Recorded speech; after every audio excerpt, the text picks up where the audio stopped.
안녕하세요. 저는 40대 여자입니다. 여러분은 자신 스스로가 어떤 사람인지 잘 알고 계시나요? 저는 지금까지 살면서 저 스스로에 대해 아주 잘 안다고 생각했습니다.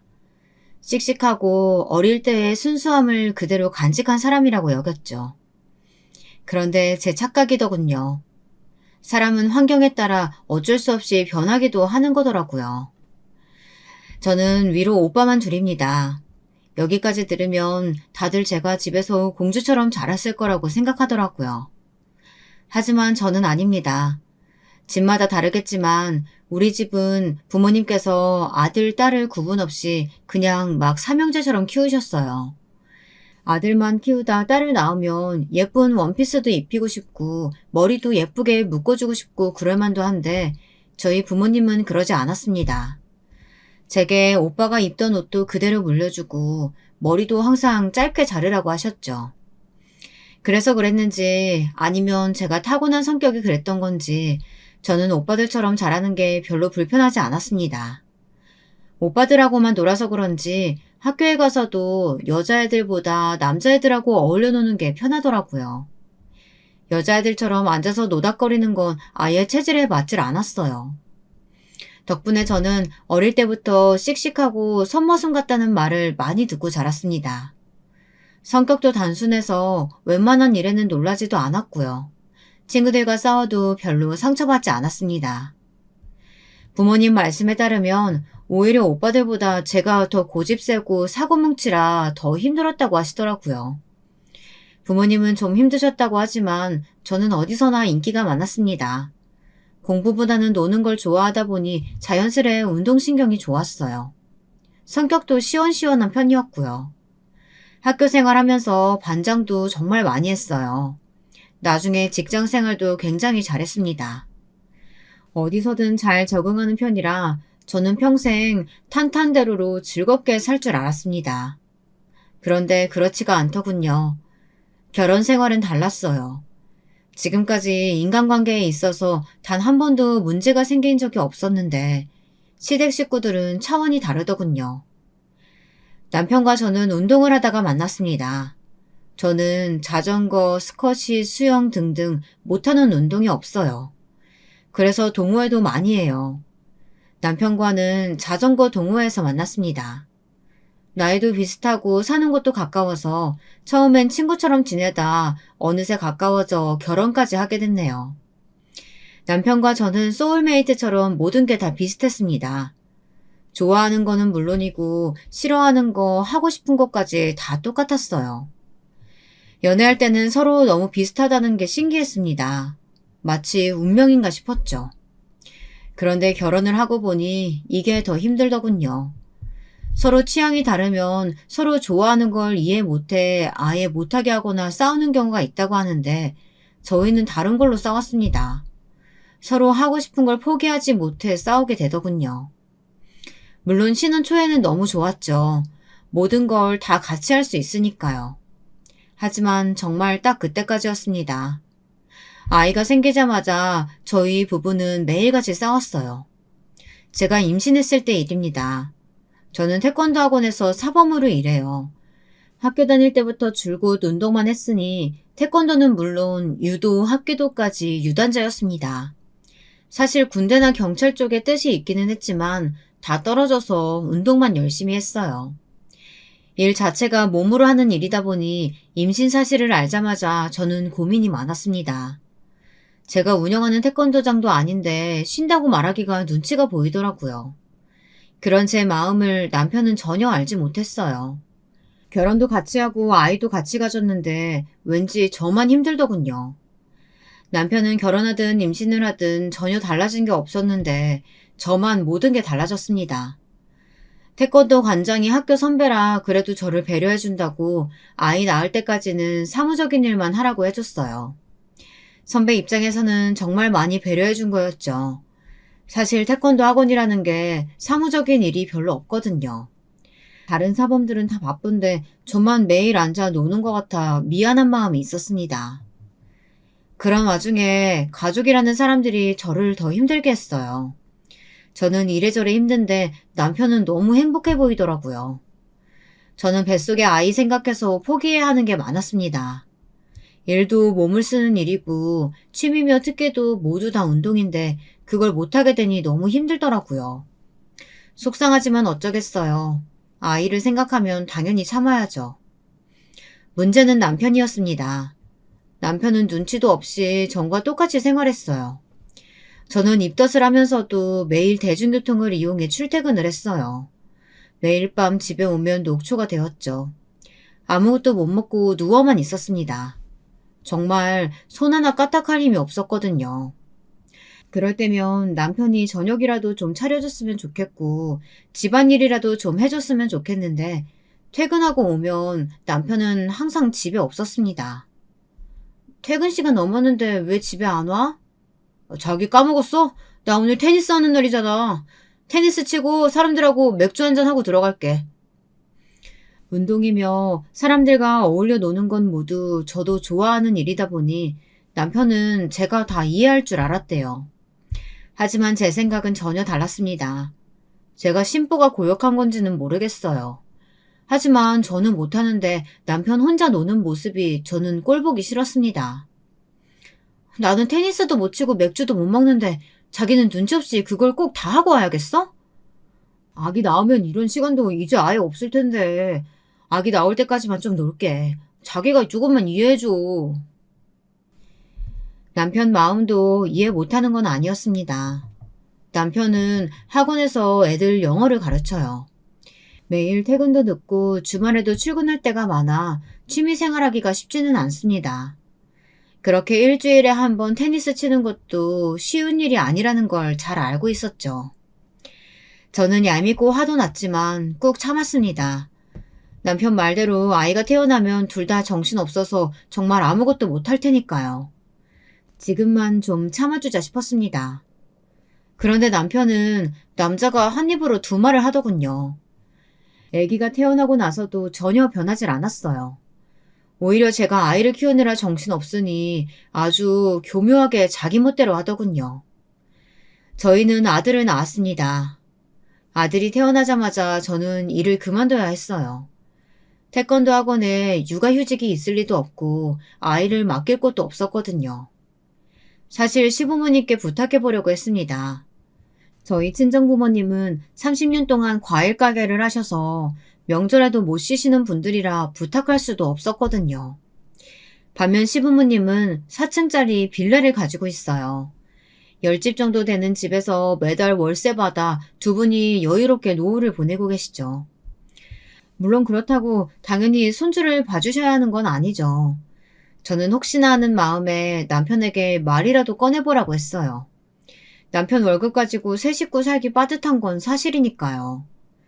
그런데 시부모님의 반응이 제 생각보다 훨씬 더 좋지 않았습니다. 어머, 얘, 나 젊어서 일만 하느라 우리 새끼들도 내가 안 키웠어. 애기라고 안아본 적도 몇 번 없는데 내가 신생아를 어떻게 키우니? 시어머니는 젊어서 일만 하시느라 남편과 서방님 모두 남편의 할머니께서 키워주셨대요. 그래서 아기는 어떻게 키우는 건지 아예 모르신답니다. 얘 애미야, 아무리 그래도 우리가 이제 70이 넘었는데 어떻게 애 봐달라는 말을 그렇게 서슴없이 하니? 남들은 다들 친정에서 봐준다는데 너는 너무 염치가 없는 거 아니니? 친정이든 시댁이든 그게 뭐가 중요해요. 상황이 되시면 누구든지 좀 봐주실 수도 있죠. 저는 시아버지 말이 너무 서운해서 입이 불쑥 튀어나왔습니다. 요즘 다들 마트 가서 사 먹어서 과일 가게 장사도 잘 안 될 텐데 이 김에 사돈더러 집에서 손주나 좀 보시라고 하면 되겠네. 봐주시기 싫으시면 그냥 안 봐주시면 되지. 왜 저희 부모님까지 들먹이시면서 그런 소리를 하세요. 아이고 욱하기는. 내 말이 뭐 틀렸냐? 그러게 딸 자식이라고 하나 있는데 귀하게 좀 키우셨으면 얼마나 좋아. 여자가 운동해봐야 뭘 먹고 산다고. 아버님이 뭘 한다고 그러세요? 저 운동해서 지금까지 잘 먹고 잘 살았거든요? 저는 너무 화가 나서 연신 씩씩거렸습니다. 제가 워낙 괄괄한 성격이라 결혼 초부터 시부모님이 저를 편하게 대하셨지만 저런 소리까지 듣고 가만히 있을 수는 없었어요. 애꿎은 친정 부모님까지 들먹이시니까요. 너야말로 너무하는 거지. 둘째는 애 낳고도 지금까지 한 번도 봐달라고 한 적이 없었어. 시부모님은 아주 철벽을 치셨습니다. 자리에 있지도 않은 동선의 이야기까지 꺼내면서요. 동서야 직장이 탄탄해서 육아휴직도 받을 수 있었고 친정 부모님이 봐주신다고 했으니 당연히 시댁에는 말도 안 꺼냈겠죠. 저도 상황이 안 되니 부탁드리는 건데 시부모님이 너무 매몰차게 말씀하시는 것 같아 저는 서운했습니다. 남편은 그래도 그런 제 마음을 좀 알아줄 거라고 생각했는데 아니더군요. 심란하기만 한 저에게 오히려 기름을 더 부었어요. 전세 대출 때문에 걱정하는 거면 우리 집 재계약하지 말고 그냥 어머니네 빌라로 들어갈까? 설마 아들한테 월세 받으시겠어? 당신 그 집 안 가봤어? 거기 대학생들이나 사는 원룸인데 우리 세 식구가 거기 어떻게 들어가 살아? 몇 년만 바짝 살면서 돈 모아서 나오면 되지. 혹시 알아? 거기 살면 부모님이 우리 아들 종종 봐주실지. 남편은 참 태평했습니다. 자기 부모인데도 이렇게 몰랐어요. 결혼할 때도 시어머니께서 그 빌라에 들어와 살라고 했지만 저는 극구 사양했어요. 말이 좋아 빌라지 사실 오래된 하숙집이었거든요. 집도 집이었지만 사실 시부모님이랑 같은 건물에 살기 싫었습니다. 가끔 만나도 온갖 시집살이로 피곤해 죽겠는데 한 건물에 살면서 매일 본다고 생각하면 정말 끔찍했어요. 저는 그제야 정신을 차렸어요. 오히려 시부모님이 아들은 안 봐주신다고 한 게 다행인지도 몰라요. 시부모님과 잘 맞지도 않는데 괜히 애를 맡기면 사이가 더 안 좋아질 게 뻔하니까요. 저는 긍정적으로 생각하기로 했습니다. 돈이야 좀 부족하면 어때요? 다시는 돌아오지 않을 아들의 귀여운 어린 시절을 함께 보낼 수 있는데 말이죠. 그건 돈으로도 절대 살 수 없는 일이니 우선 1년만 열심히 키워보자 싶었습니다. 육아휴직이라고 생각하고 1년간 악착같이 아껴서 생활하면 못 살 것도 없으니까요. 저는 1년 동안 꼼짝없이 집에서 육아만 했어요. 매일 운동만 하던 사람이 마음대로 외출도 못하고 집에서 말도 못하는 아기랑만 지내며 하루 종일 씨름하는 게 여간 힘든 일이 아니더군요. 정말 제 인생에서 가장 힘들었던 시간을 꼽으라면 그때였던 것 같아요. 왜 엄마들이 육아 우울증에 걸리는지 알겠더라고요. 제가 이런 말을 하면 친구들도 그렇고 저희 부모님까지 제 말을 안 믿었어요. 너처럼 산머슴 같은 애가 무슨 우울증이야. 그거 그냥 나가서 놀지 못하니까 답답해서 그러는 거야. 집에 있는 게 그렇게 힘들면 뭐 애 데리고 가게 나와서 가게나 좀 봐줘. 다른 집들은 딸이 애 보느라 힘들다고 하면 애도 봐주고 반찬도 해다 준다는데 저희 친정엄마는 역시 달랐습니다. 엄마도 마음 편하게 집에서 애나 봤으면 좋겠다고 하시면서 그렇게 힘들면 나와서 가게나 보래요. 본인이 애 봐줄 테니까요. 제가 뭘 바라고 말했나 싶더군요. 우리 가족 스타일이 원래 다 그래요. 다들 무뚝뚝하고 위로라고는 못하는 사람들이죠. 제가 마음이 약해지기는 약해졌는지 예전 같으면 욱해서 됐다고 엄마한테 뭘 바라냐고 하면서 전화를 끊어버렸을 텐데 서운해서 눈물까지 찔끔 나더군요. 기댈 사람이라고는 없었습니다. 저는 매일 남편 퇴근 시간만 기다리고 있었어요. 믿을 거라고는 남편밖에 없다는 사실이 너무 서글펐습니다. 그러면 뭐래요. 남편이라는 인간은 매일매일 이런저런 핑계대면서 늦게 왔는데요. 애들 시험이 얼마 안 남아서 이번 주는 내내 야근이야. 당신 먼저 일찍 자. 뻥치고 있네. 이번 주 자전거 동호회 사람들 한강에서 야간 바이킹 하는 거 나도 알거든? 어디서 감히 날 속여. 아, 우리 자기 알고 있었구나. 나만 가기 너무 미안해서 그렇지. 자기도 알잖아. 한강 야간 바이킹 하면 기분 끝내주는 거. 이번엔 내가 가고 다음번엔 자기가 가. 그러니까 이번엔 이해해주는 거다? 저도 다 알고 있어요. 남편이 이런저런 핑계를 대며 매일 운동을 하거나 취미생활을 즐기고 있다는 걸요. 저에게 여러 번 걸린 적도 있었지만 저는 너무 지쳐서 화를 낸 기운조차 없었습니다. 그리고 제가 배려를 해주다 보면 언젠가 남편도 제 마음을 알고 저도 배려받을 수 있을 줄 알았어요. 그런데 도저히 참아줄 수 없는 일이 있었습니다. 배려는커녕 계속 봐주니 이 인간이 저를 아주 호구로 알더군요. 남편이 제게 거짓말을 했습니다. 평소에 하던 사소한 거짓말이 아니라 저를 정말 작정하고 속였어요. 학원 선생님들끼리 1박 2일 워크숍이 있어서 다녀온다고 했는데 알고 보니 사이클 동호회에서 주최한 자전거 코스 여행을 다녀온 거더군요. 모르는 사람들은 지금까지 다른 것도 다 이해해줬으면서 그게 뭐가 그렇게 큰일이냐고 할 수도 있지만 저에게는 너무도 큰일이었습니다. 저도 자전거 타는 걸 너무 좋아해요. 그래서 그 코스 여행을 꼭 가고 싶었습니다. 신혼 초에도 꼭 같이 가자고 약속한 적도 있었고요. 그런데 제게 말 한마디도 없이 혼자 다녀온 거였죠. 그걸 제가 어떻게 알았냐고요? 자전거 동호회 회장님이 남편인 줄 알고 단톡방에 저를 초대한 거예요. 저랑 남편 프로필 사진이 똑같은 아들 사진이거든요. 단톡방에 여행에서 찍은 사진이 계속해서 올라오는데 사진 속에 제 남편이 있더군요. 아주 해맑은 얼굴로 여자 회원들 사이에 떡하니 말이죠. 저와 남편도 바로 그 모임에서 만난 거예요. 보통 다들 처녀 총각 젊은이들이 모여서 가는 여행이거든요. 그런 곳을 아이도 있는 유부남이 저한테 상의 한마디 안 하고 다녀온 거죠. 저는 정말 24시간을 꼬박 혼자 아이와 씨름하고 있는데 말이죠. 저는 그 사실을 알고 나서 남편에게 정말 실망했어요. 다른 사람은 몰라도 남편은 모를 리 없거든요. 남편이 혼자 다녀오면 제가 얼마나 화를 낼지요. 그런데 그런 걸 다 무시하고 혼자 다녀온 거예요. 저는 이대로 넘어갈 수 없었습니다. 저 방에 누워있는 애가 내가 밖에서 나온 애야? 우리 둘이 좋아서 낳은 우리 아이야. 근데 내가 혼자 저 갓난아이랑 울면서 씨름하는 사이에 당신은 아가씨들이랑 여행을 갔어?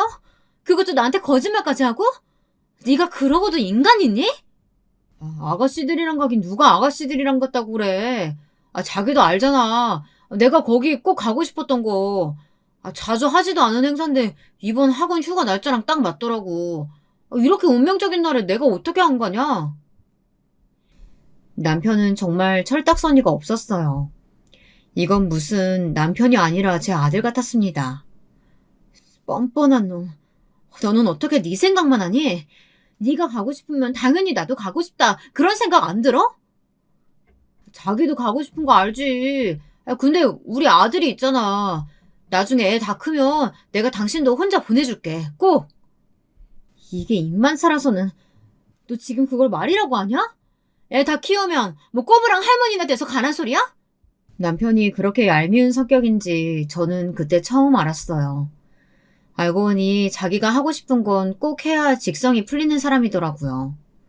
저는 저에게는 절대 오지 않을 거라고 장담했던 육아 우울증이 온 것 같았어요.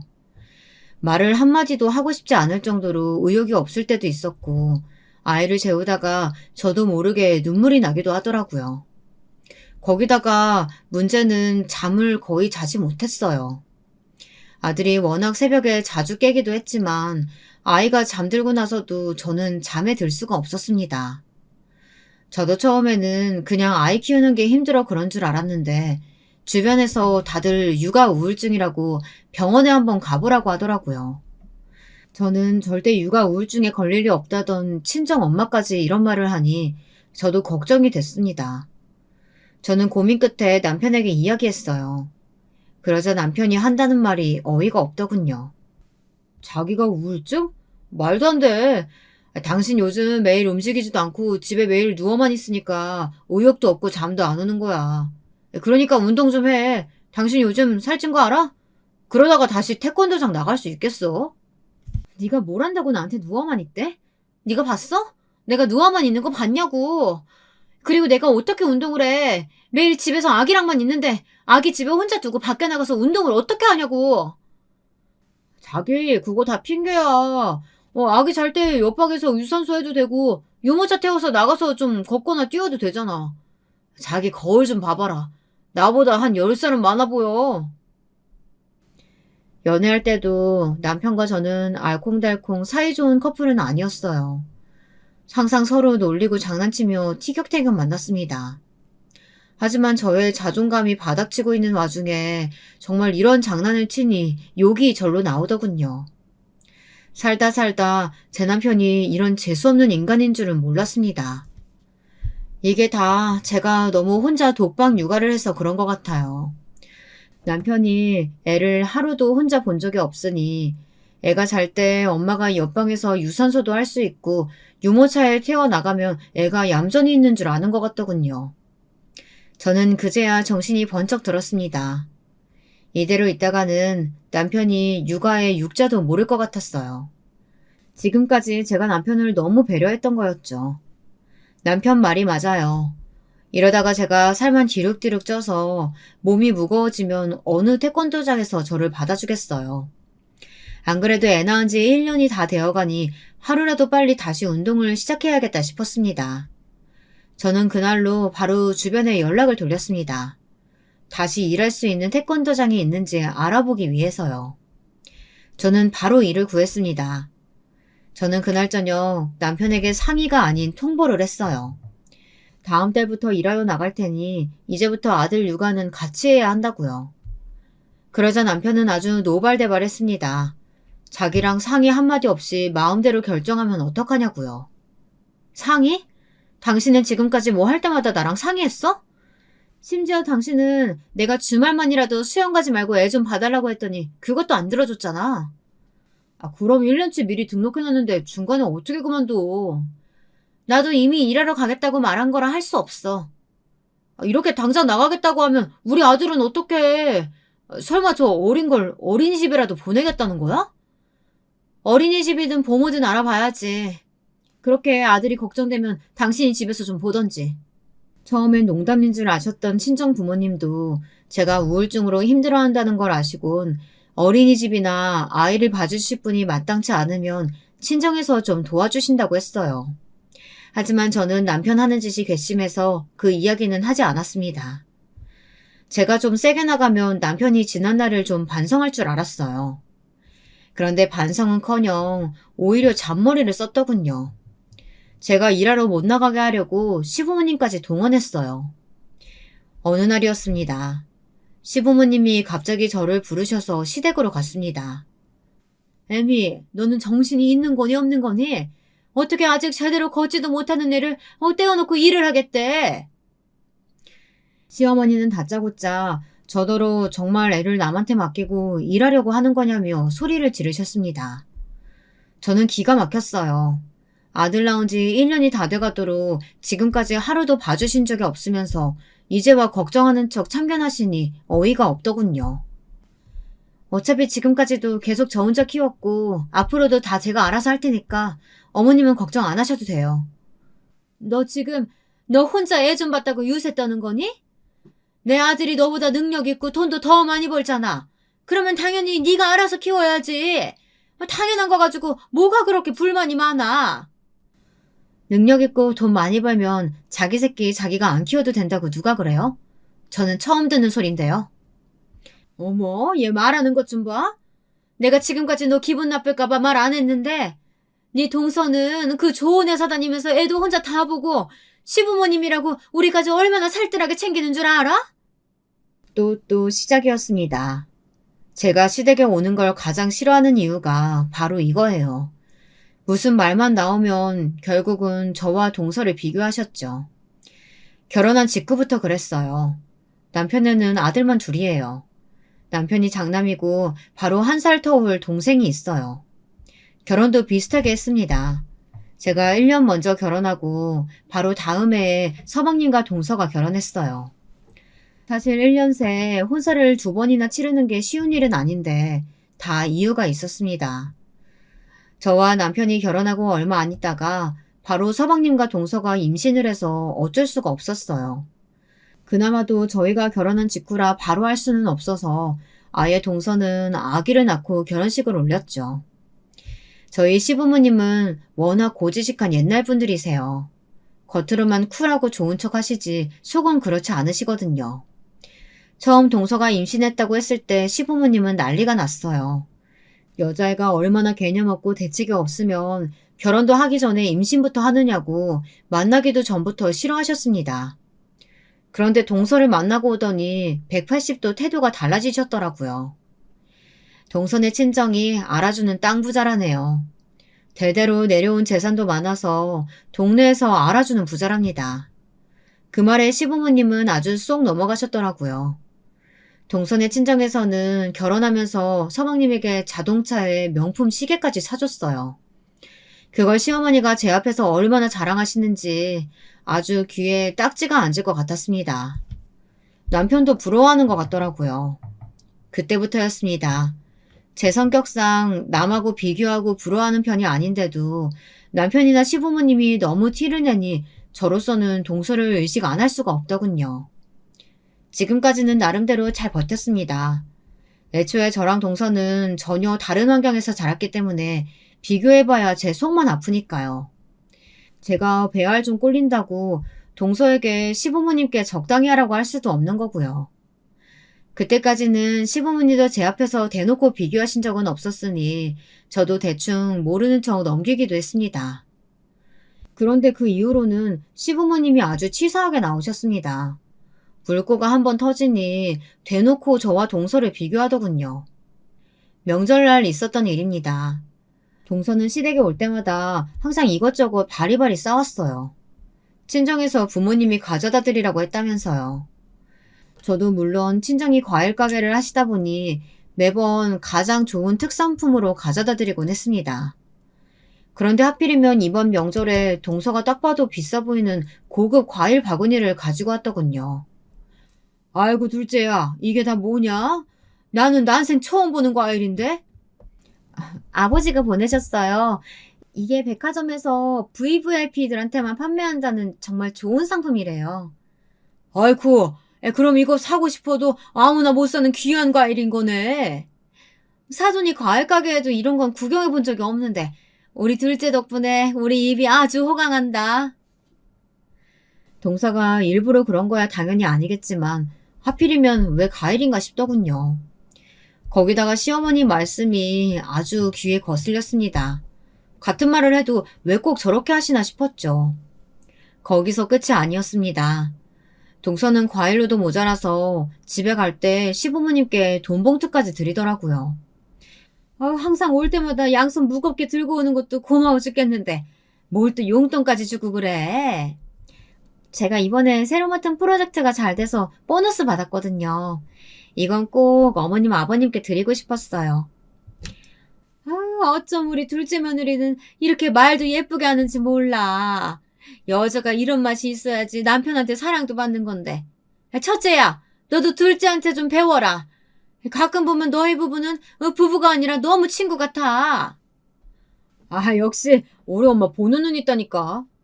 나랑 우리 진영이는 부부라기보단 완전 절친이지, 절친.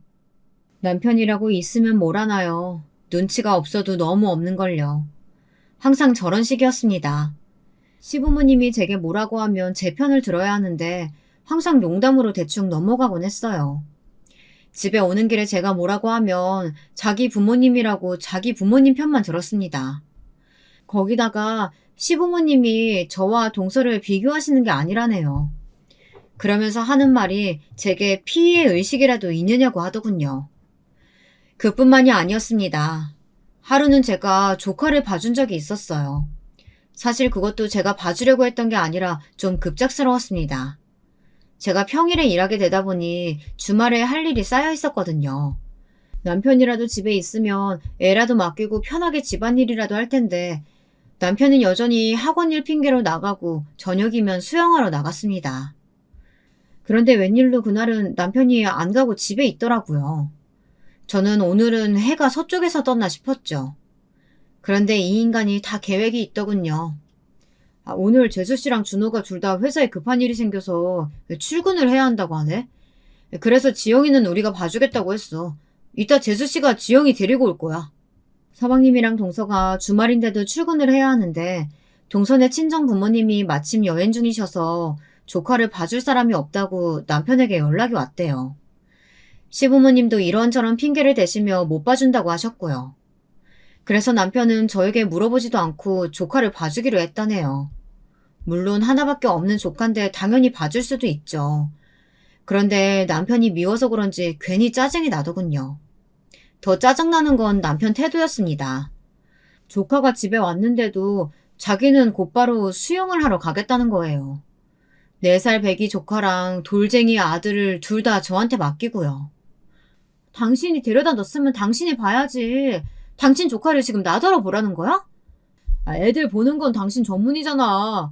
재영아, 작은 엄마 태권도 선수야. 태권도 가르쳐 달라고 해. 자기야, 나 수영하고 금방 올 테니까 애들 보고 있어? 남편이라는 인간은 자기 할 말만 해놓고서는 나가버렸습니다. 저는 엉망이 된 거실에 멍하니 앉아 있었습니다. 조카는 제 눈치를 보고 있었고 아무것도 모르는 저희 아들은 장난감을 입으로 물어뜯으며 해맑게 웃고 있었습니다. 조카가 보기에도 제가 화난 것처럼 보였는지 제게 괜찮냐고 물어보더라고요. 이 어린아이 눈에도 지친 제 얼굴이 보이는데 저희 남편의 눈엔 보이지 않나 봐요. 저는 남편의 태도에 슬슬 지쳐갔습니다. 제가 일을 하면 좀 변할 줄 알았어요.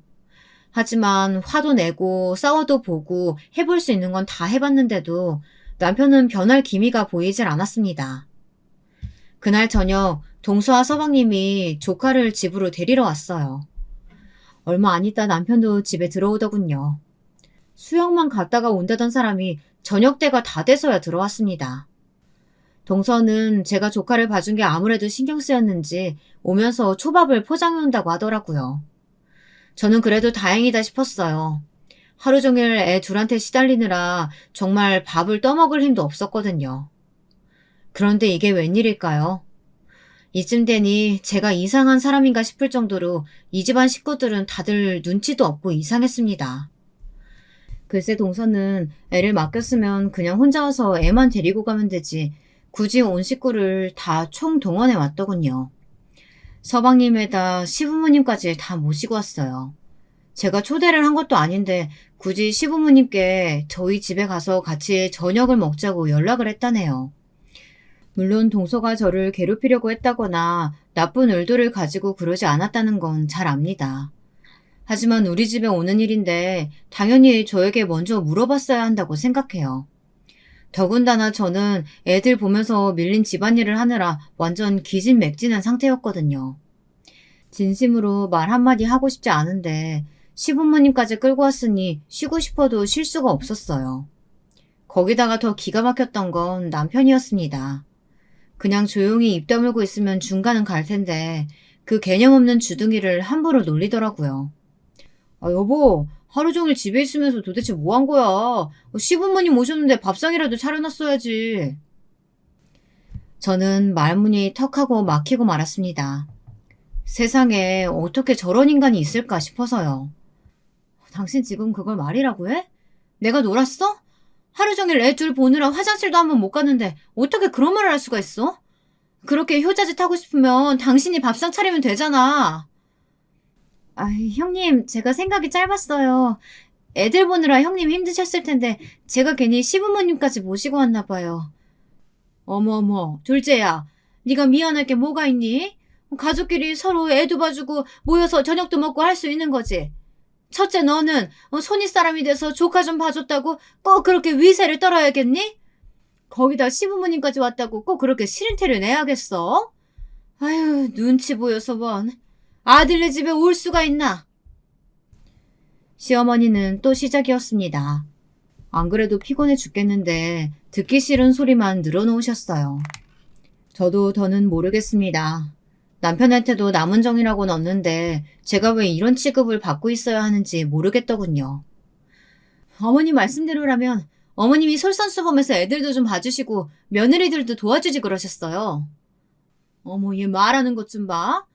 이래서 내가 너 처음 왔을 때부터 싫었던 거야. 맨날 남자들이랑 우르르 어울려가지고 운동만 했으니 아는 게 뭐가 있겠니? 엄마 고정하세요.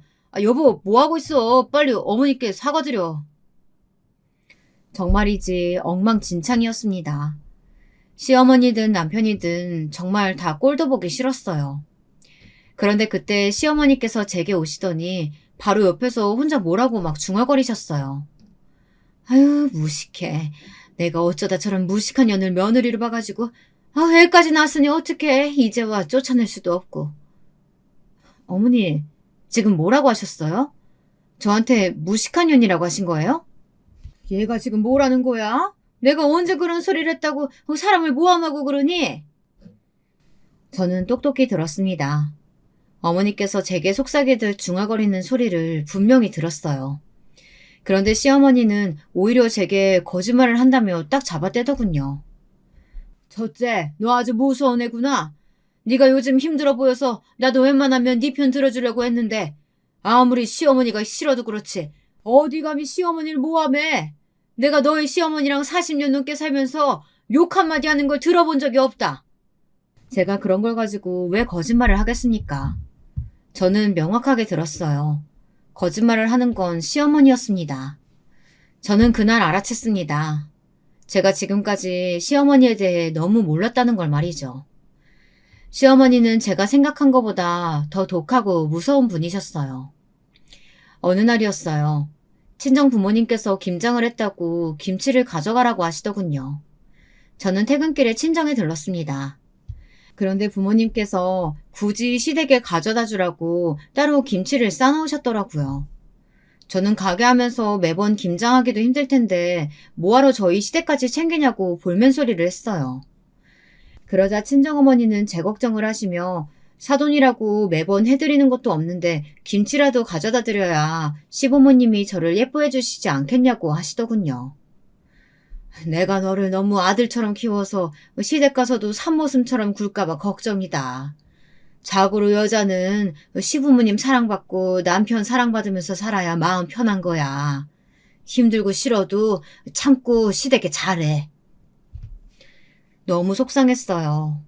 당시에 저는 진지하게 남편과 이혼해야 하나 말아야 하나 고민하고 있었거든요. 저는 이래저래 심란한 마음으로 김치를 가지고 시댁에 갔습니다. 그런데 말도 안 되는 광경을 보고 말았어요. 시어머니가 1층에 사는 세입자와 말씨름을 하고 있더라고요. 그런데 그 내용이 충격적이었습니다. 젊은 아가씨가 말귀를 못 알아먹네. 내가 월세는 남편 통장으로 보내고 관리비는 내가 따로 받으러 올 테니까 현금으로 달라고 했잖아. 요즘 누가 현금 가지고 다녀요. 자꾸 귀찮게 왜 그러세요? 집주인이 그렇게 하라고 하면 그냥 할 노릇이지. 뭐가 이렇게 말이 많아? 아줌마, 지금 저한테 갑질하시는 거예요? 자꾸 이러시면 저 주인 아저씨한테 다 말하고 방 뺄 거예요. 저는 혹시나 시어머니가 젊은 아가씨랑 싸우기라도 할까봐 걱정돼 바로 말리려고 김치통을 내려놨습니다. 그런데 그때였어요. 아가씨가 집을 나가겠다고 하자 곧바로 깨갱하시더니 생각지도 못한 말을 하더군요.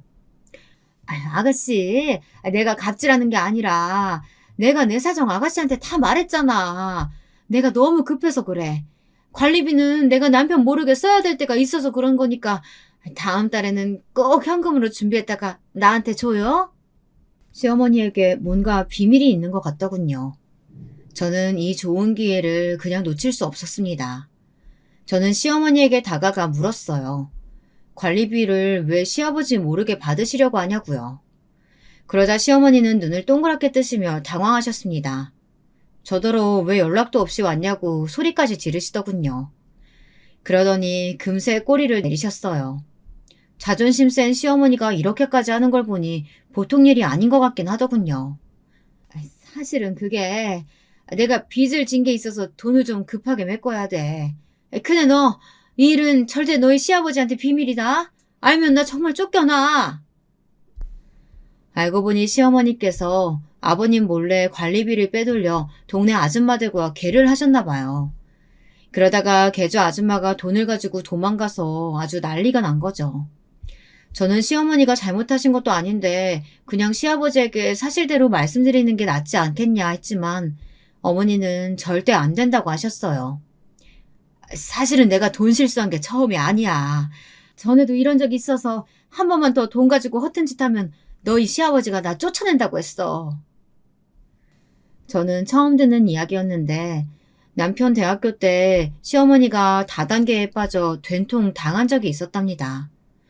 사기꾼들이 작정하고 어머니를 속여 당시에 입주하기로 했던 아파트에 못 들어갈 정도로 심각했다네요. 아파트만은 포기할 수 없었던 시아버지가 무리하게 중도금을 내느라 남편이 대학 등록금이 없어 한 학기 휴학까지 했다고 하더라고요. 그때 시아버지가 돈 구하러 백방으로 돌아다니며 스트레스를 너무 많이 받아서 원형 탈모까지 올 정도였답니다. 시어머니는 제게 부탁을 넘어 거의 애원을 했습니다. 500만 원 정도밖에 안 되는 돈이라 몇 개월 관리비만 빼돌리면 충분히 메꿀 수 있으니 제게 비밀을 꼭 지켜달라고요. 시아버지처럼 꼼꼼한 분이 과연 모르실까 싶었지만 저는 우선 시어머니의 말대로 해드리기로 했습니다. 저도 시어머니와 조금이나마 가까워질 수 있지 않을까 싶어서요. 그런데 제 기대가 너무 컸나 봐요. 시어머니는 저와 잘 지낼 생각이 없었는데 저 혼자 착각이었습니다. 시어머니 생신날이었어요. 저는 마지막으로 노력해보자 싶었습니다. 친정 부모님 말씀대로 아들을 생각해서라도 시부모님과 남편과 잘 지내보려고요. 저는 시어머니께서 좋아하시는 꽃다발을 사서 이제 막 뛰어다니기 시작한 아들에게 할머니에게 가져다 드리라고 했어요. 시어머니는 아들이 건넨 꽃을 보고 너무 좋아하셨습니다. 고맙다고 눈시울까지 붉히시더군요. 저는 마음을 가다듬었습니다.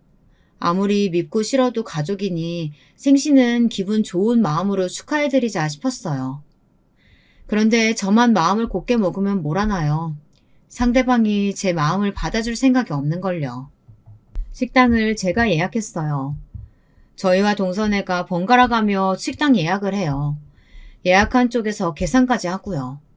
처음엔 저희도 항상 반반씩 했었는데 그게 또 문제가 있었어요.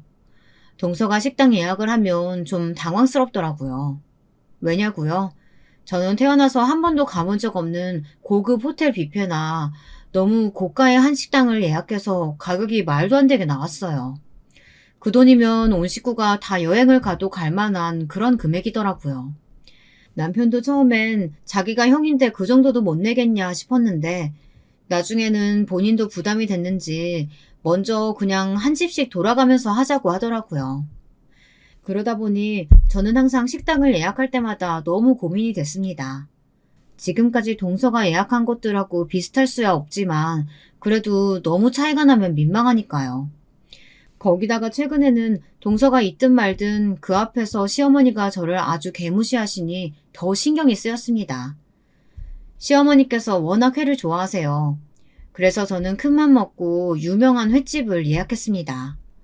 워낙 예약하기 힘든 집이라고 하길래 한 달 전에 예약까지 해뒀습니다. 그런데 식당에 들어가자마자 시어머니는 인상을 구기시더니 먹는 내내 표정이 좋지 않았어요. 저는 신경이 쓰여 혹시 입맛에 맞지 않으시냐고 물었습니다. 그러자 시어머니께서 하는 말이 제 신경을 건드렸어요.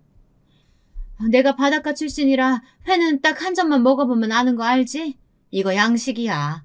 사람들한테 자연산이라고 속여서 파는 거야.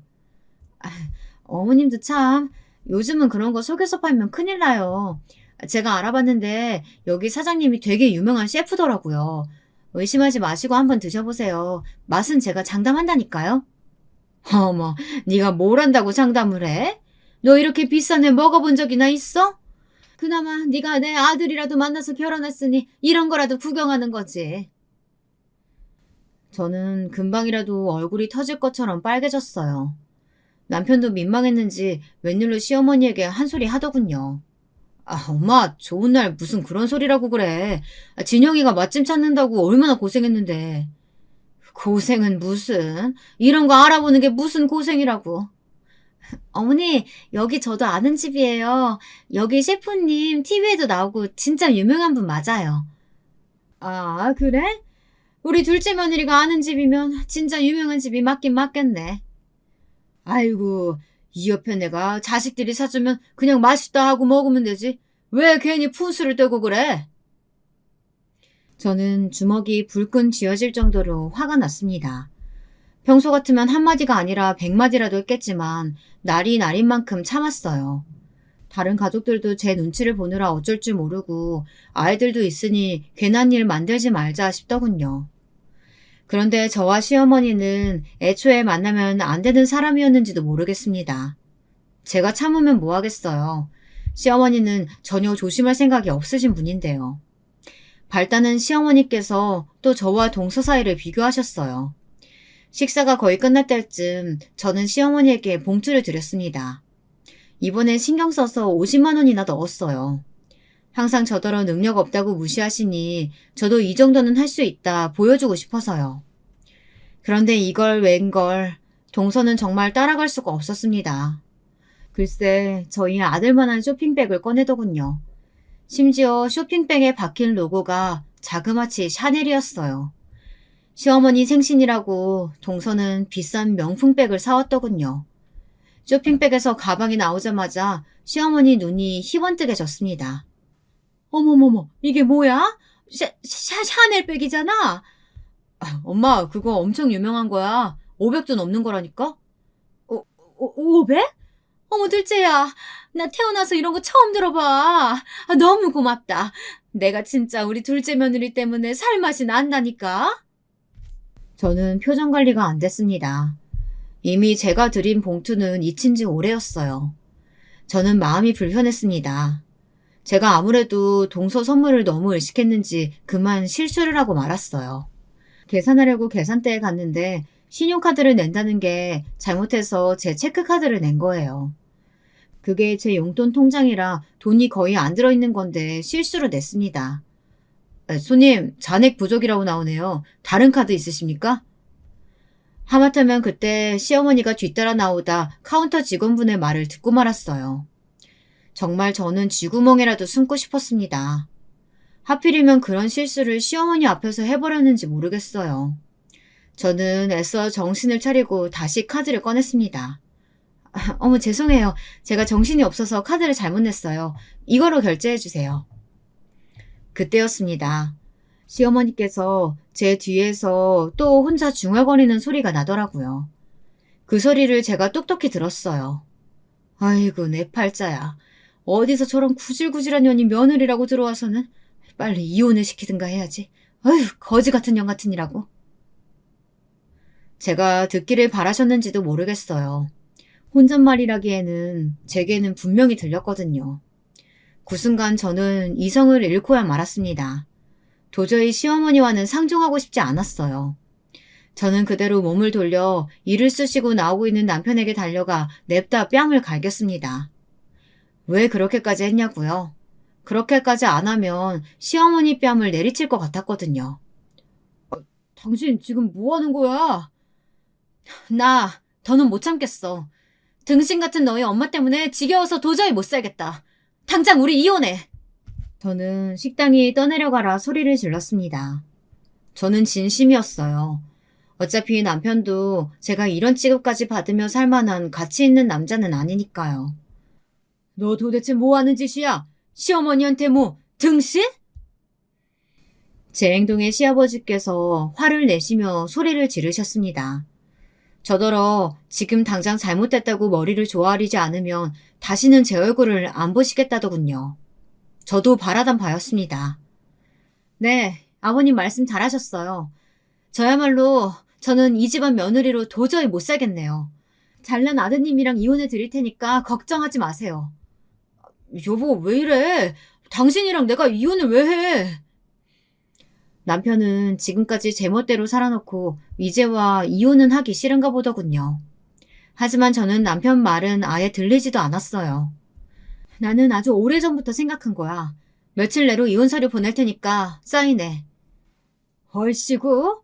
지가 어디서 내 아들 같은 남자 만난다고 주제도 모르고 먼저 이혼 얘기 꺼내고 있어?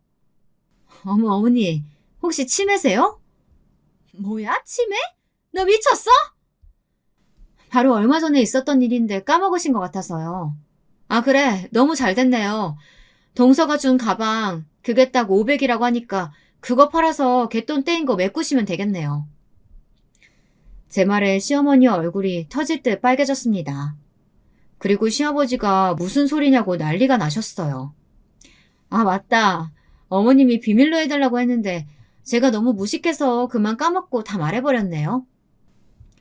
저는 그대로 뒤도 돌아보지 않고 식당을 나와버렸습니다. 속이 다 시원했어요.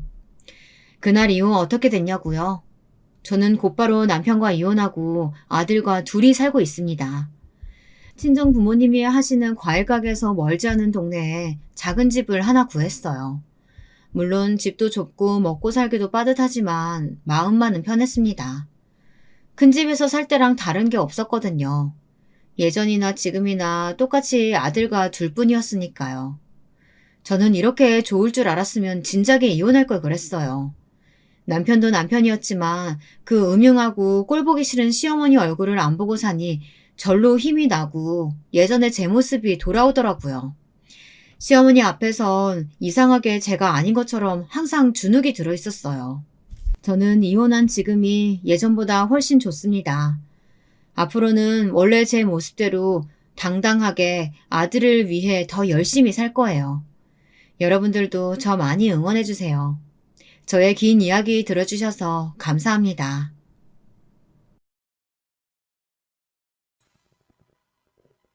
안녕하세요.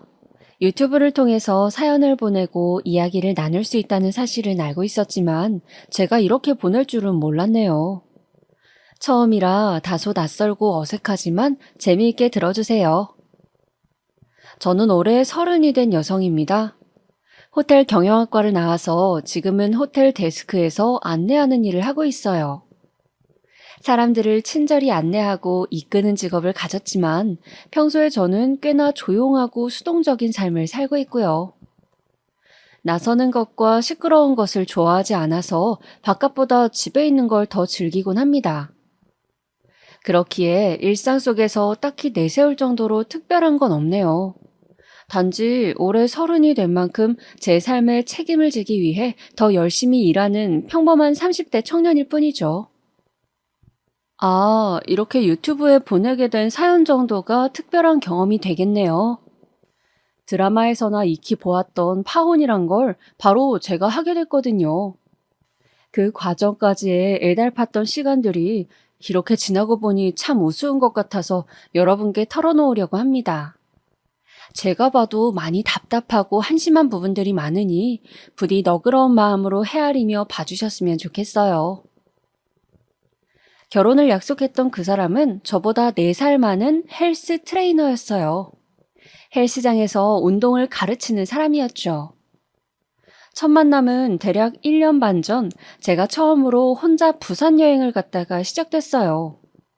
그 당시 저는 서울 중앙부에 있던 작은 호텔에서 일하고 있었는데 코로나19가 터지면서 그 근교에 있던 호텔들의 경제 상황이 크게 위태로워지고 있었어요. 코로나가 쉽게 끝나지 않을 거란 걸 깨달은 호텔 내에서 인사 이동과 권고 사직이 빈번해졌고 그로 인해 저도 생계가 위협되는 시점이었죠. 타의로도 자의로도 저에게는 결단이 필요했던 때였기에 결국 일을 그만두게 되었습니다. 일상에 환기를 주기 위해서 떠난 여행이었는데 저처럼 여행을 온 그 사람을 만나게 된 거예요. 그 사람을 간략히 성훈이라고 부를게요.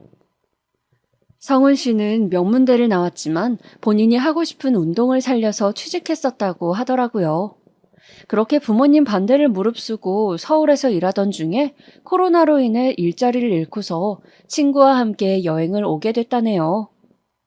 우리 세 사람은 우연히 만난 술자리에서 긴 이야기를 나누며 친분을 쌓게 됐어요. 저는 그때 성훈 씨를 보며 비록 실직이라는 어려운 상황이었지만 자신의 미래에 대한 확신이 있는 모습이 좋았습니다. 앞으로 하고 싶은 일을 위해 자신이 쌓아온 것들을 포기할 줄 아는 과감성도 좋았고요. 사실 저는 항상 제 일이 제 적성에 맞는지 앞으로 자부심을 갖고 할 수 있는지에 대한 의심이 많은 편이었어요.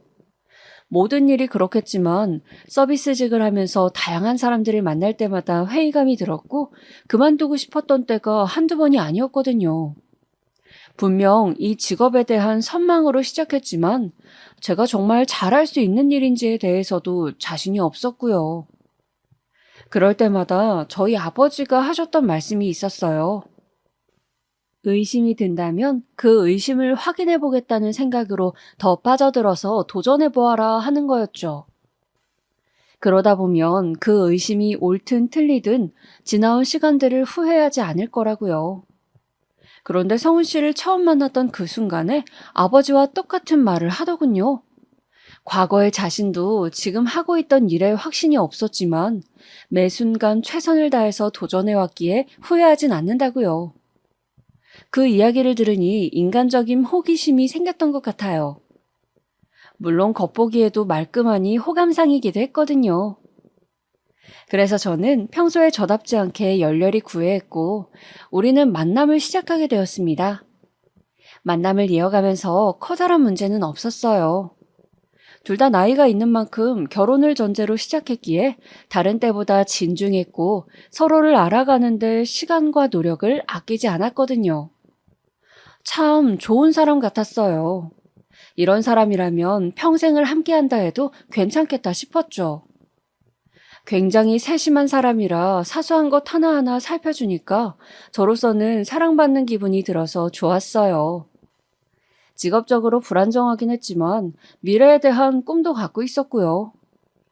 다만 성우 씨는 자신의 학벌에 대한 자부심이 큰 편이었어요. 아는 것이 많았던 만큼 자신이 알고 있는 걸 이야기해 주길 좋아하던 사람이었죠. 저는 원래 듣는 걸 좋아하는 편이긴 했는데 그래서 그런지 본인도 저만 만나면 평소보다 더 수다스러워진다고 하더라고요. 보통은 본인이 살아온 이야기와 4살 많은 인생 선배로서 제 삶에 대한 조언 등에 대한 이야기였죠. 자기야, 우리 나이가 되면 연애도 허투루 해선 안 돼. 배울 게 많은 사람을 만나야 나중에도 손해를 안 본다고. 장담하건대 난 누구보다 치열하게 살아왔어. 자기가 만나왔던 사람들과는 다를걸? 일을 그만뒀다고 해서 그냥 놀고 있는 게 아니라니까. 네가 어려서 아직 잘 몰라서 그러는데 이직이란 게 그렇게 쉬운 일이 아니거든. 최소한 6개월은 더 쉬면서 차근차근 준비해야 돼. 뭐 이런 말들이요. 처음엔 기분이 상했지만 듣다 보니 나중엔 그러려니 하게 되더라고요. 말이 좀 많아서 그렇지 그것만 빼면 저에게 잘하기도 하고 잔소리하는 만큼 챙겨주기도 잘했거든요. 물론 나중에 주변 사람들한테 이런 점들을 이야기하니 저처럼 세상 미련한 곰이 없다면서 하나같이 혀를 찼지만요.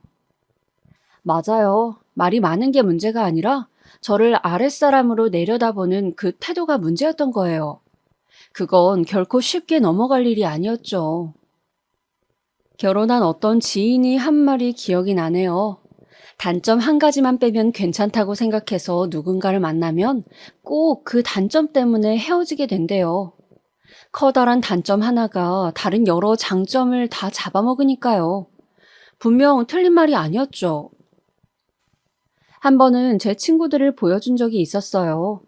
성은 씨가 하도 제 친구들을 보고 싶다고 졸라서 자리를 가지게 된 거였죠.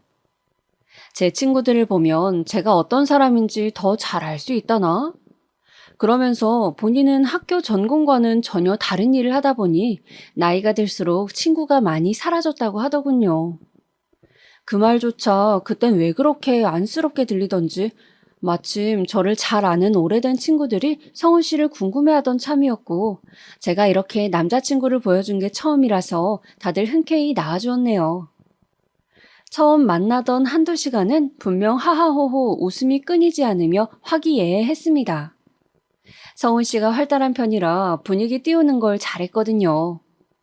그런데 시간이 지나고 술이 조금 들어가니 성훈 씨가 점점 평소에 저를 대하는 것처럼 친구들을 대우하기 시작한 거예요. 말끝마다 친구분이 잘 몰라서 그러는데 라면서 애들이 원치도 않은 조언과 충고를 아끼지 않는 모습이 제가 보기에도 심하더라고요. 나한테도 이래였나 싶고 그래서 그만하라는 표시로 옆에서 계속 팔로 툭툭 쳤는데 눈치를 못 채더라고요. 하긴 눈앞에서 친구들의 표정이 점점 굳어가는 것도 못 알아챘으니 어련했을까요? 분명 친구들에게 저희 커플을 소개하는 자리였지만 어쩌다 보니 각종 경제와 사회, 정치에 관한 이야기를 주고받으며 영양가 없는 대화만 줄곧 이어지다 모임이 끝나게 되었습니다. 성훈 씨를 먼저 집으로 보내고 친구들을 집으로 데려다주는 길이었어요. 어색한 침묵이 이어지다가 한 친구가 정막을 깨고 먼저 말을 꺼내더라고요. 소영이 너 오늘 그분이랑 결혼할 계획인 거 맞지? 아마도 안 그래도 너희한테 오늘 어땠는지 물어보려고 했는데. 내가 주제넘게 네 선택에 대해서 이래라 저래라 하는 건 아니지만 그냥 너의 친구로서 그리고 오늘 함께 자리했던 사람으로서 말하자면 그분은 너에게 안 맞는 것 같다. 뭐 다정다감하고 유쾌하니 사람으로선 나쁘지 않은 것 같은데 평생 배우자로 함께하기엔 뭐랄까 조금 고압적이지 않아? 다른 사람들을 대할 때 말이야. 맞아, 분명 그런 면이 있지. 친구는 저의 무덤덤한 반응이 마음에 들지 않았는지 자신의 생각을 한 번 더 확실히 표현했습니다. 네 입장 생각해서 이런 말까진 하고 싶지 않았는데 요즘 말로 하면 솔직히 좀 꼰대 같지. 분명 너도 숨 막히는 날이 오지 않겠어? 그런 걸 생각하면 사실 난 걱정돼. 그때 당시엔 친구의 말에 수긍하고 대신 사과하면서도 속으로는 한 귀로 흘리게 되더라고요. 아마도 제게 쓰인 콩깍지의 일종이었겠죠. 내가 알고 있는 성훈 씨의 좋은 장점들을 친구들은 모르니까 잠깐 만나보고 하는 말이겠거니 싶었어요. 이제 와서야 그 생각이 어리석었던 걸 깨달았으니 참 빠르죠. 이러니 남녀 사이의 문제는 주위에서 수백 번 이야기해봤자 소용없고 본인이 직접 깨달아야 변화할 수 있다는 건가 봐요. 그 만남이 있고 난 후 성훈 씨를 만나 따로 제 생각을 전하기로 했어요. 앞으로 나를 대할 때 가르치듯이 말하지 말고 연인으로서 그리고 평생을 함께할 아내로서 존중하는 태도를 가져달라고요. 제가 처음으로 그렇게 말하자 성훈 씨는 조금 놀란 듯 보였습니다. 그러더니 사과하면서 자신이 왜 그렇게 말하는 습관이 생겼는지 이야기를 해주더라고요. 우리 아빠는 그 시절 유명한 대학을 나오셨어. 먹고 살기 힘든 때 흔치 않게 배운 사람이었지. 그 자부심이 크다 보니 어렵게 취직한 회사도 마음에 들지 않아 퇴사를 반복하기 일쑤였던 거지. 결국 원래의 기대보다 한참 떨어진 작은 회사를 다니게 되었고 거기서 정년퇴직까지 하신 거야. 하지만 아빠는 그 현실을 부정한 채 본인이 좋은 학교를 나온 수재였다는 사실만 기억하고서 주변 사람들을 대했어. 그러다 보니 평소에 말버릇이 상대를 내려다보듯이 대하는 거였고 그런 환경에서 자란 나도 똑같이 닮아버린 거야. 내가 악착같이 공부해서 좋은 학교에 간 것도 그런 이유였고. 대충 이야기를 들어보니 이해가 가더라고요. 뭐 문제를 알았으니 고치기만 하면 되는 줄 알았어요. 성훈 씨도 그 다음부터 대화를 할 때 특히 더 조심하기도 했고요. 한 번에 바뀌진 않았지만 말실수를 하고 나면 이젠 금방 알아차리고 사과했거든요. 제가 여기서 또 간과했던 건 결혼은 당사자 두 사람만의 일이 아니라는 거였어요. 말로만 들어왔던 남자친구의 아빠가 저의 시아버지가 될 사람이라는 걸 잊고 있었던 거죠. 코로나가 어느 정도 일상화된 후 아버지의 소개로 저는 다른 호텔로 이직하게 되었습니다. 전 직장보다 더 크고 알려진 곳이라 저에겐 좋은 기회였죠. 성훈 씨도 헬스 트레이너 일을 다시 다니게 되었어요. 거기서 운동을 가르치며 몇 년 더 일하다가 본인만의 헬스장을 차리는 게 목표라고 했죠. 그렇게 어느 정도 자리가 안정화되고서 우리는 1년 후 결혼을 약속하게 되었습니다. 부모님께 말씀드렸을 땐 사실 크게 반기진 않으셨어요. 아무래도 성훈 씨의 일이 안정적이지 않을 것 같다는 어른들의 선입견이 강한 탓이었죠. 실제로 어느 정도는 맞기도 했고요.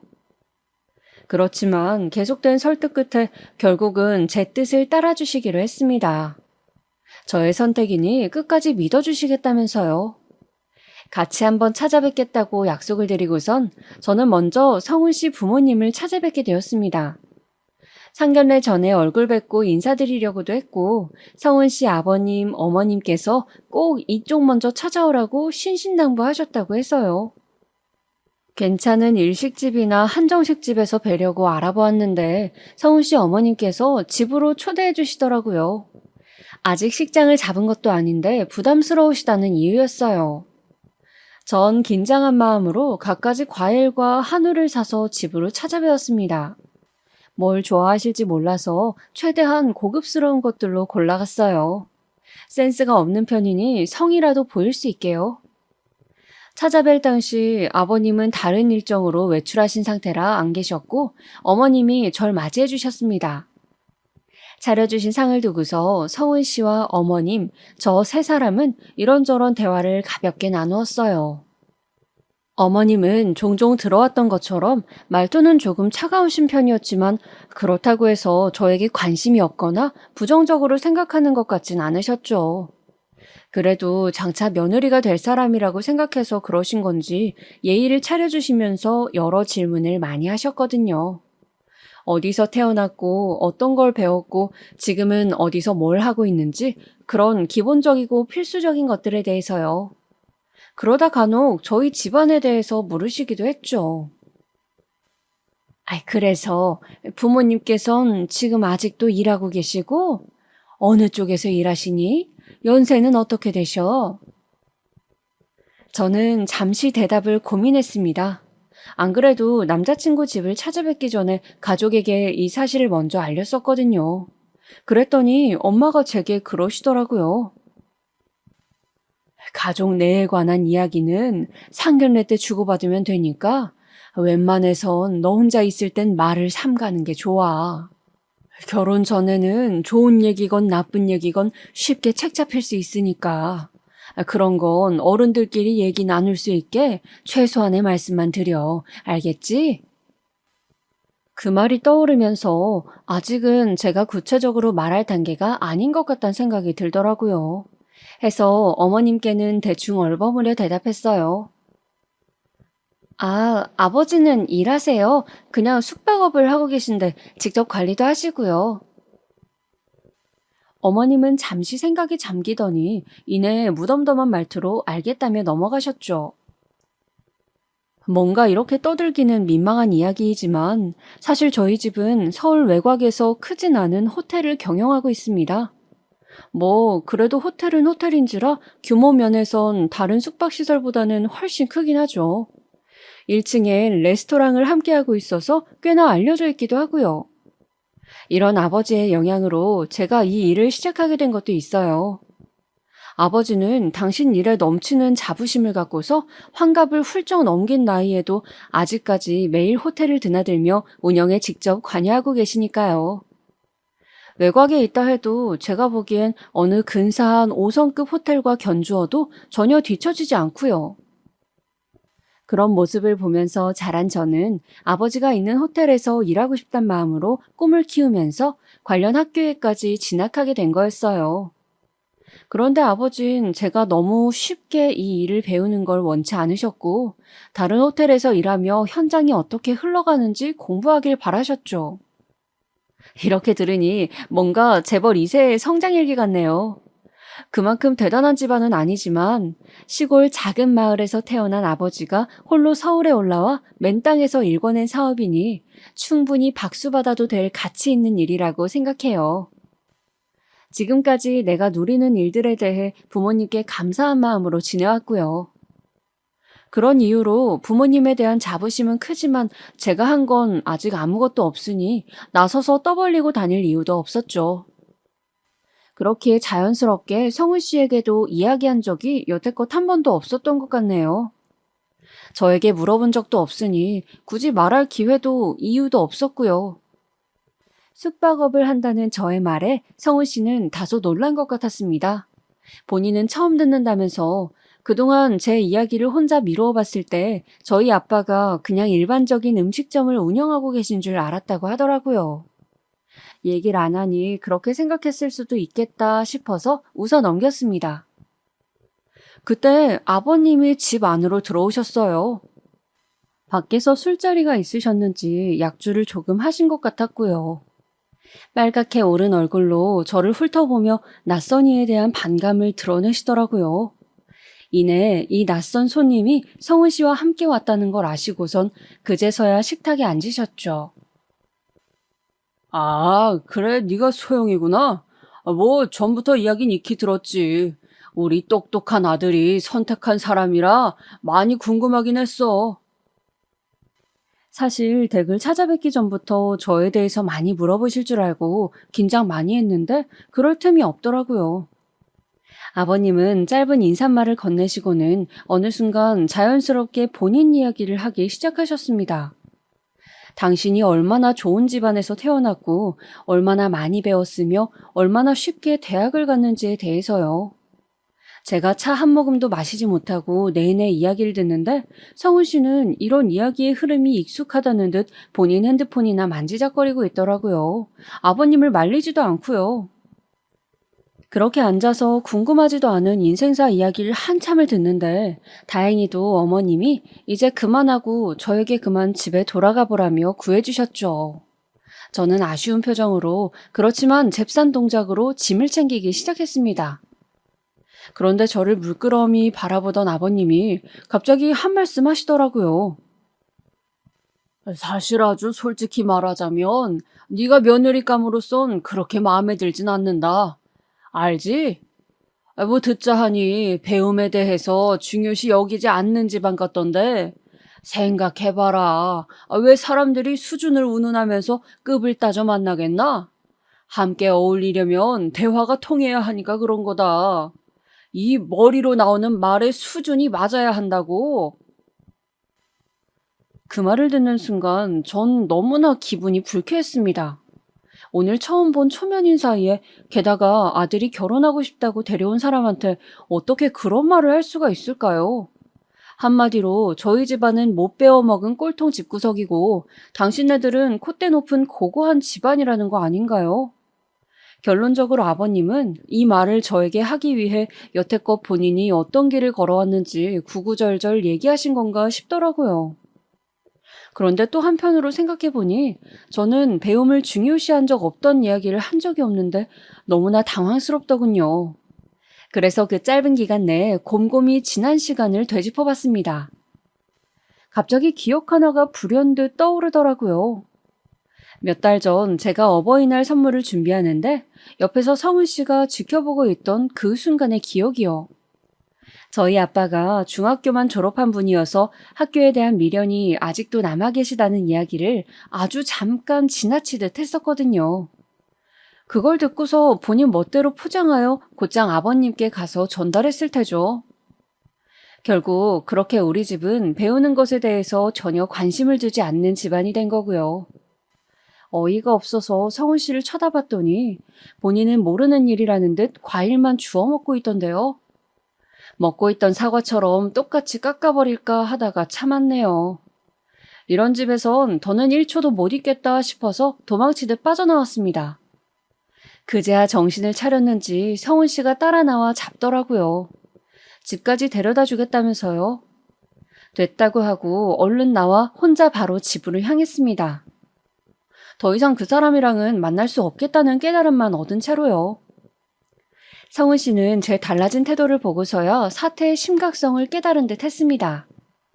헤어지겠다고 마음먹었기에 이별을 준비하고 있었더니 이를 알아차렸는지 어떻게든 저를 붙잡으려는 노력을 하기 시작하더군요. 어느 순간부터 매일 제 직장 앞으로 데리러 오거나 밤마다 장문에 문자를 남기고 꽃다발 선물을 만날 때마다 주는 그런 행동들이요. 제가 없는 일상을 상상해보니 너무 괴로워서 저를 꼭 잡아야겠다고 생각했다나요? 항상 받아주고 이해해주고 들어주던 저 같은 사람을 다신 만날 수 없다는 걸 이제서야 깨달았다고요. 아마도 잠시 연락 없이 떨어져 있던 기간 내내 이런저런 생각을 많이 한 것 같았습니다. 매번 연락을 하는 건 제 쪽이었으니까요. 허전함을 느낄 법도 하지 했죠. 그런데 솔직히 저도 아버님의 그 말 때문에 화가 난 거지 남자친구한테 화가 났던 건 아니라서 그런 말을 들을수록 마음이 흔들리더라고요. 그러다 보니 얼굴을 보면 자꾸만 마음이 약해지고 자기가 잘하겠다는 말을 믿고만 싶어지고요. 아직 정신 못 차렸던 거죠. 속병을 앓으면서도 확실히 결정 내리지 못했던 건 사실 마음속으론 그렇게 모른 척하고 싶었던 거예요. 나만 그 일을 까맣게 잊어버리면 없던 일이 될 테고 그럼 우린 다시 평범한 연인 그리고 가족이 될 수 있을 테니까요. 그런 안일한 마음이니 그때 당시 몇 날 며칠을 헤어지지도 그렇다고 다시 온전히 만나지도 못한 채 이런저런 고민으로 밤을 보냈던 것 같네요.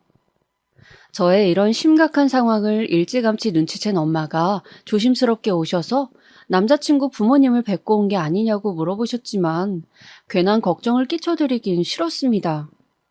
늘 그랬듯 또다시 얼버무리고 말았죠.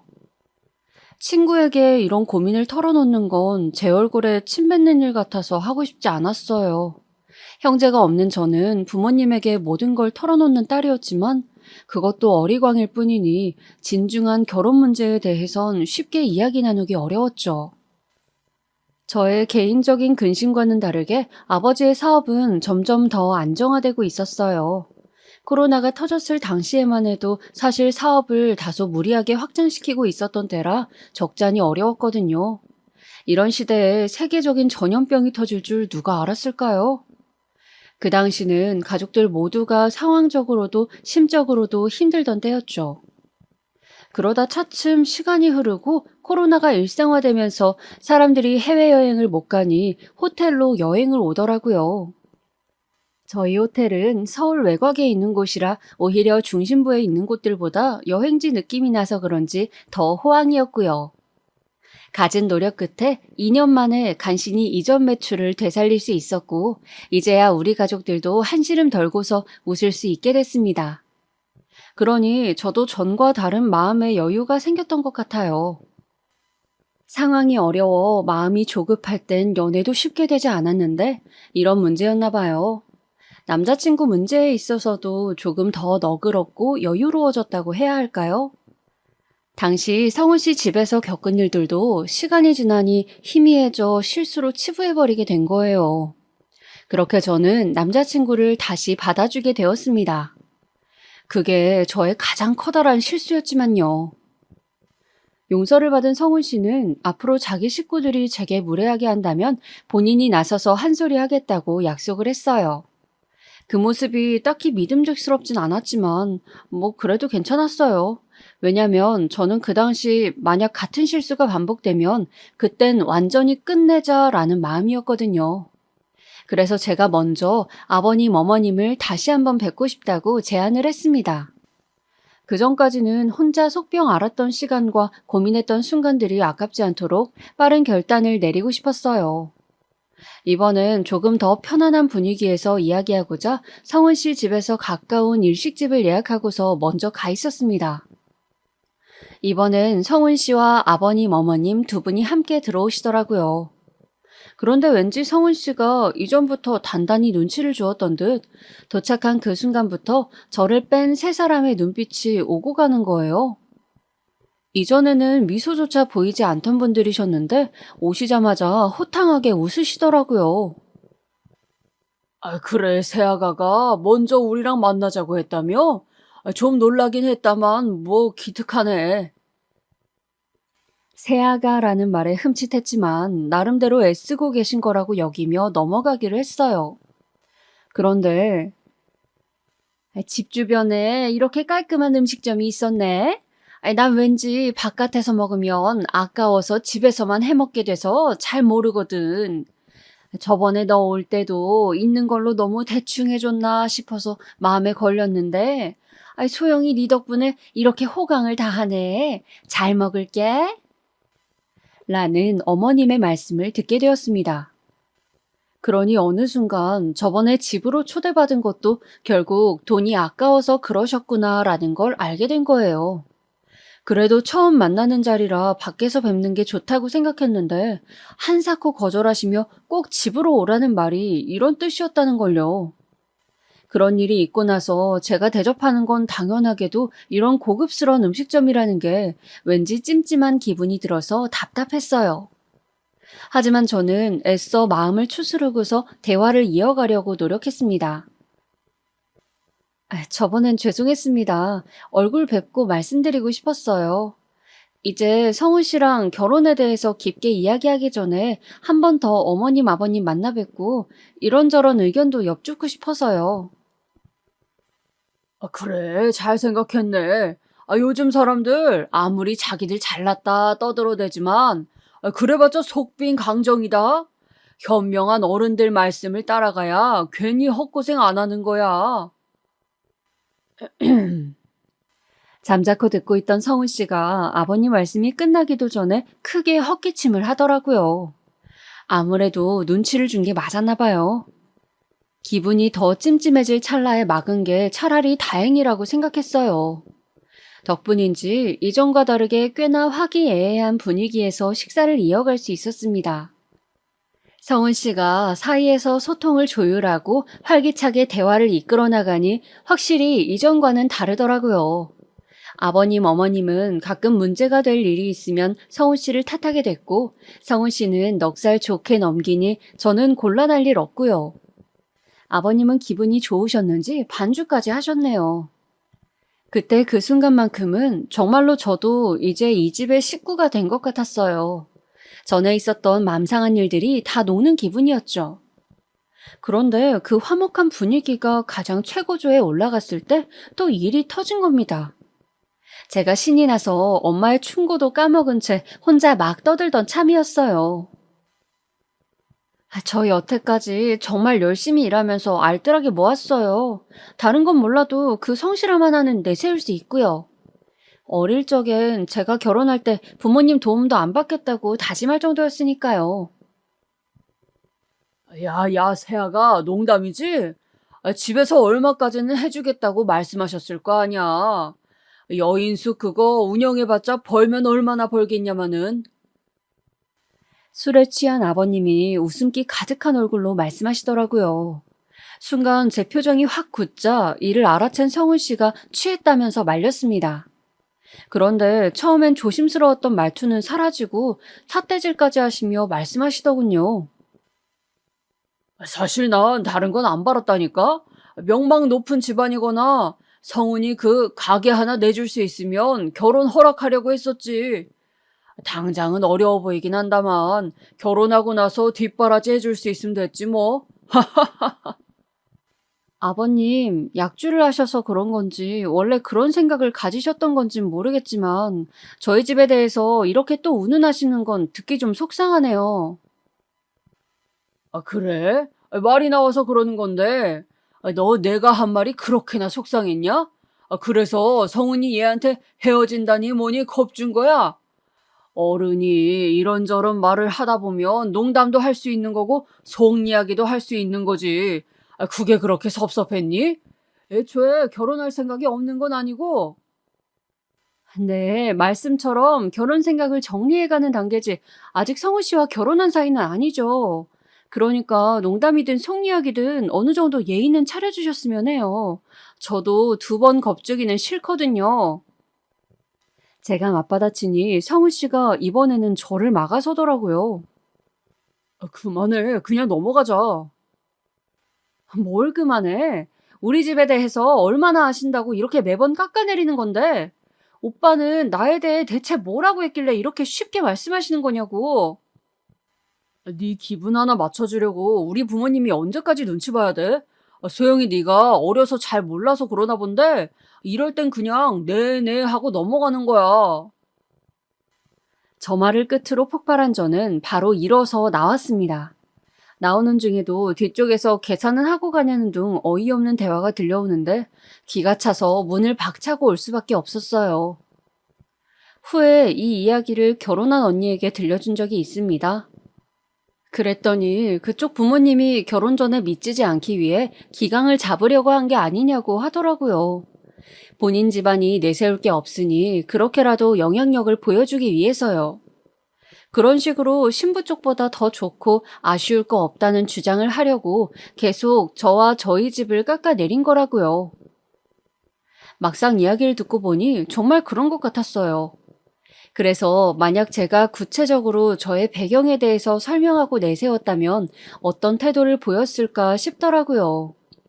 남들 다 하는 결혼인데 별탈 없이 결혼해서 행복하게 잘들 사는데 내가 왜 사랑하는 사람과 그 가족들한테 이런 수모를 당해야 하는지 너무 억울하고 분해서 있던 정 없던 정까지 전부 다 떨어져 버렸네요.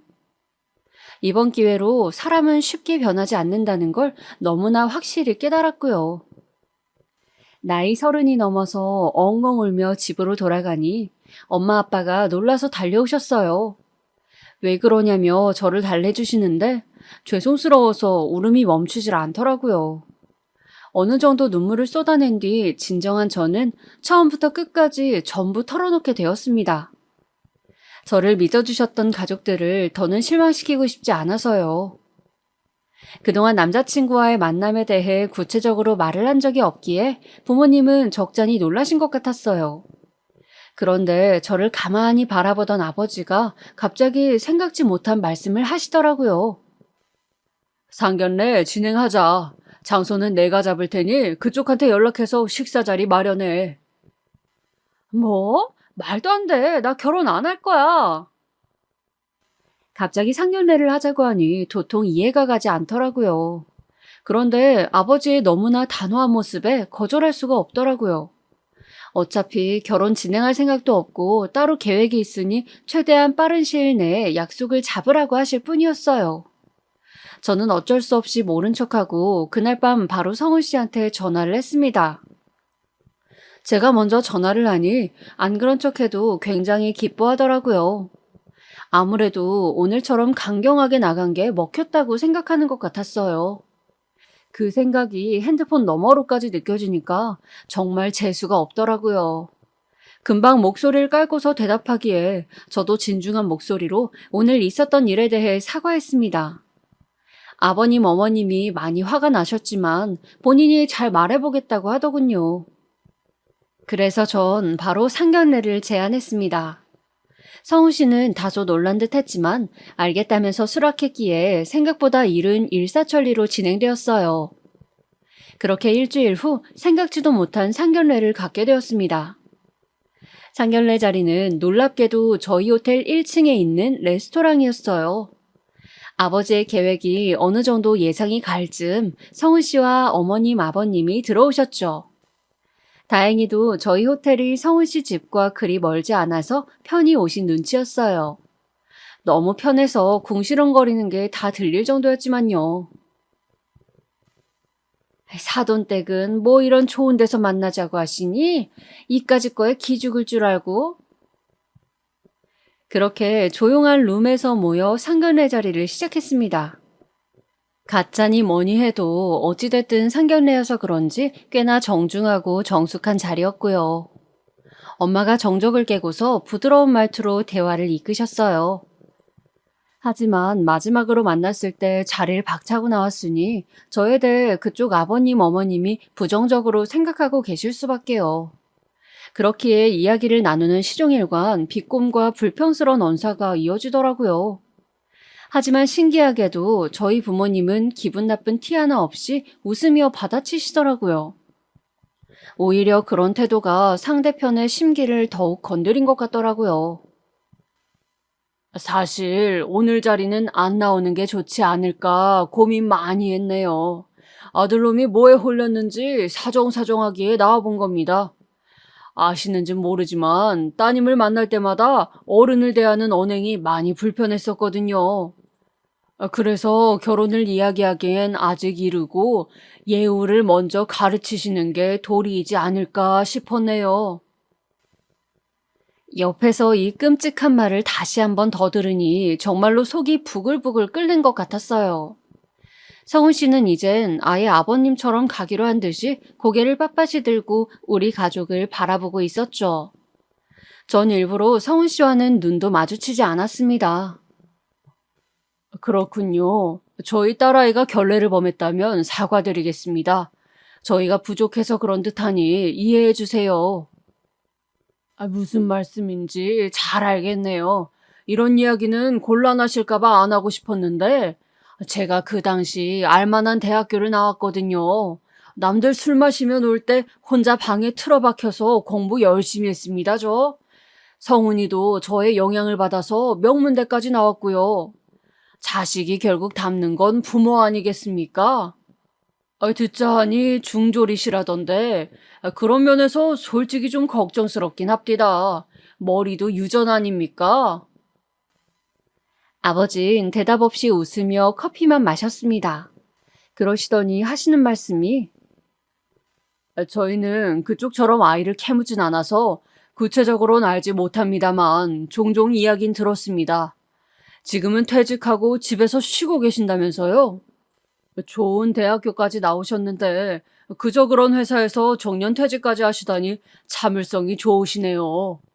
아, 그쪽 아들도 똑같은 길을 걷고 있으니 말씀처럼 분명 유전이 많네요. 지금 말 다 했습니까? 알량한 학벌로 유세 떠는 그쪽 집안에 저희 귀한 딸 보낼 생각 애초에 추호도 없었습니다. 다만 저는 그 귀한 아들을 보지 못했으니 공평하지 않아서 자리를 마련한 겁니다. 그런데 막상 지켜볼 가치조차 없어 보여서 괜히 왔나 싶네요.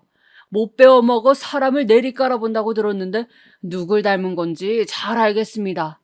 제 두 눈으로 보고도 못 믿을 광경이네요. 그럼 저희는 일어나죠.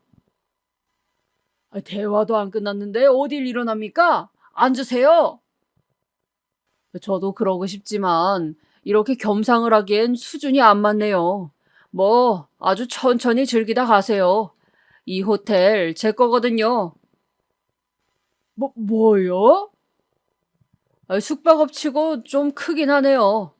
아, 오늘 식사는 제가 대접하려고 했는데 덕분에 밥맛이 떨어져서 마음이 바뀌었습니다. 드신 건 계산하고 나가주세요. 그럼. 당황한 성훈 씨와 그 가족을 두고서 우리는 밖으로 나왔습니다. 이윽고 세 사람이 나와서 도망치듯 호텔 밖으로 빠져나가는 것까지 지켜보았죠.